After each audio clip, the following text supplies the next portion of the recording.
Call వివాదం రేగింది. YCP MLA Raghurami Reddy తమను అసభ్యకర పదజాలంతో దూషించడమే కాకుండా చంపేస్తానని కూడా బెదిరించాడని వ్యవసాయ శాఖ అధికారులు మైదుకూరు పిఎస్లో ఫిర్యాదు చేశారు. ఇప్పుడు ఈ విషయమే జిల్లాలో హాట్ టాపిక్గా మారింది. ఖరీఫ్ సీజన్ ప్రారంభం కావడంతో కడప జిల్లా మైదుకూరులో ఏపీ సర్కార్ ఏరువాక కార్యక్రమాన్ని నిర్వహించింది.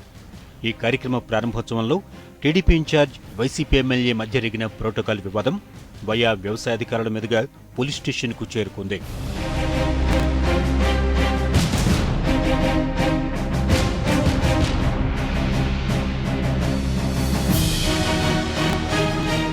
మైదుకూరులో ఏర్పాటు చేసిన ఏరువాక కార్యక్రమానికి వ్యవసాయ శాఖ అధికారులు వైసీపీ ఎమ్మెల్యే రఘురామిరెడ్డితో పాటుగా టీడీపీ ఇన్ఛార్జ్ పుట్టా సుధాకర్ను కూడా ఆహ్వానించారు.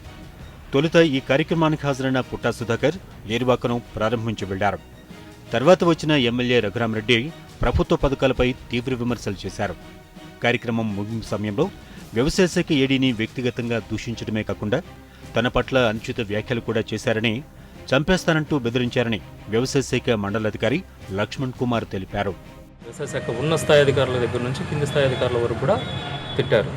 అందరినీ తిట్టిన తర్వాత ఎమ్మెల్యే గారు వెళ్ళేటప్పుడు ఏడీ గారును చెప్పుతో కొడతానడం అది బాధాకరమైన విషయం. ఆ తర్వాత మమ్మల్ని వ్యవసాయాధికారి మైదుకూరు వారు ఏడి మిగతా వ్యవసాయాధికారులు ఏడి అని చెప్పేటప్పుడు మైదుకూరు వ్యవసాయాధికారిని పక్కనే ఉన్న నేనే సార్ అనేసరికి నిన్ను ఖచ్చితంగా కొట్టాలి, నిన్ను పంపాలి, ఇక్కడ నుంచి చంపాలి అని చెప్పి ఎమ్మెల్యే గారు అక్కడి నుంచి వెళ్ళిపోవడం జరిగింది. ఎమ్మెల్యే రఘురామిరెడ్డి అనుచిత వ్యాఖ్యలపై మైదుకూరు వ్యవసాయ శాఖ అధికారులు జిల్లా కలెక్టర్ ఆ శాఖ జేడీఏను కలిశారు. ఎమ్మెల్యేపై మైదుకూరు అర్బన్ పిఎస్లో ఫిర్యాదు చేశారు. దేశవ్యాప్తంగా జీఎస్టీ బిల్లుపైనే